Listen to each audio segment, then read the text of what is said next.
మొదటి సమూయేలు 16వ అధ్యాయము. అంతటా యెహోవా సమూయేలుతో ఇలాగు సెలవిచ్చెను. ఇశ్రాయేలీయుల మీద రాజుగా ఉండకుండా నేను విసర్జించిన సౌలును గూర్చి నీవెంతకాలము దుఃఖింతువు? నీ కొమ్మును తైలముతో నింపుము.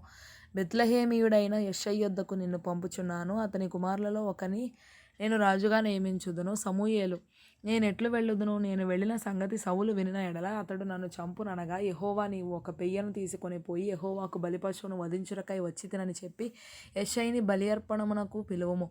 అప్పుడు నీవు చేయవలసిన దానిని నీకు తెలియజేతును. ఎవని పేరు నేను నీకు చెప్పుదునో అతనిని నీవు అభిషేకింపవలెనని సెలవీయగా, సమూయేలు యెహోవా ఇచ్చిన సెలవు చొప్పున బెత్లెహేమునకు వెళ్ళెను.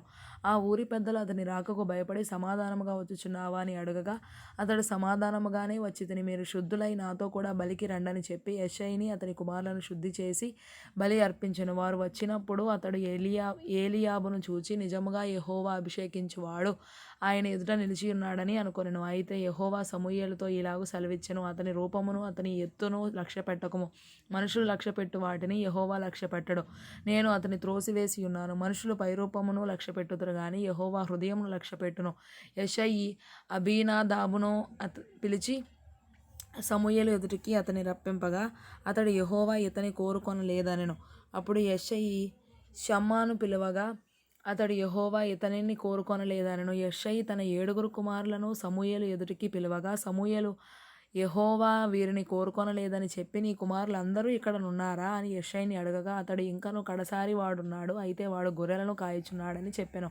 అందుకు సమూయేలు, నీవు వాని పిలువనంపించుము, అతడిక్కడికి వచ్చు వరకు మనము కూర్చుందామని యెష్షయితో చెప్పగా, అతడు వాని పిలువనంపించి లోపలికి తోడుకొని వచ్చెను. అతడు ఎర్రని వాడును, చక్కని నేత్రములు గలవాడును, చూచుటకు సుందరమైన వాడునై ఉండెను.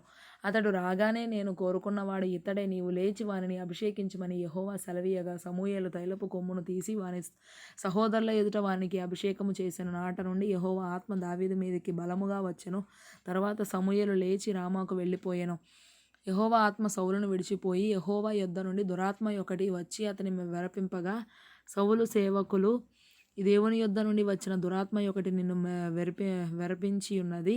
మా ఏలినవాడవైన నీవు ఆజ్ఞ ఇమ్ము, నీ దాసులమైన మేము సిద్ధముగా నున్నాము. సితారా చమత్కారముగా వాయింపగల ఒకని విచారించుటకై మాకు సెలవిమ్ము. దేవుని యొద్ద నుండి దురాత్మ వచ్చి నిన్ను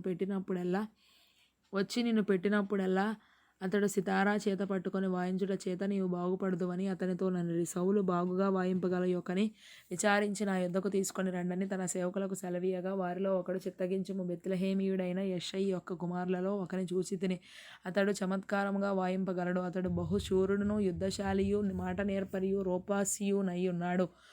మరియు యెహోవా వానికి తోడుగానున్నాడనగా, సౌలు యెష్షయి యొద్దకు దూతలను పంపి, గొర్రెల యొద్దనున్న నీ కుమారుడైన దావీదును నా యొద్దకు పంపుమనెను. అప్పుడు యెష్షయి ఒక గార్ధబం మీద రొట్టెలను ద్రాక్షరసపు తిత్తిని ఒక మేకపిల్లను వేయించి తన కుమారుడైన దావీదు చేత సౌలునొద్దకు పంపెను. దావీదు సౌలు దగ్గరకు వచ్చి అతని ఎదుట నిలువబడగా, అతని యందు సౌలునకు బహు ఇష్టం పుట్టెను. అతడు సౌలు ఆయుధములను మోయువాడాయెను.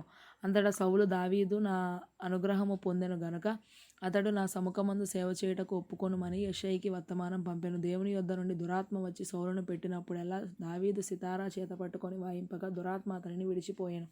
అతడు సేతదీరి బాగాయెను.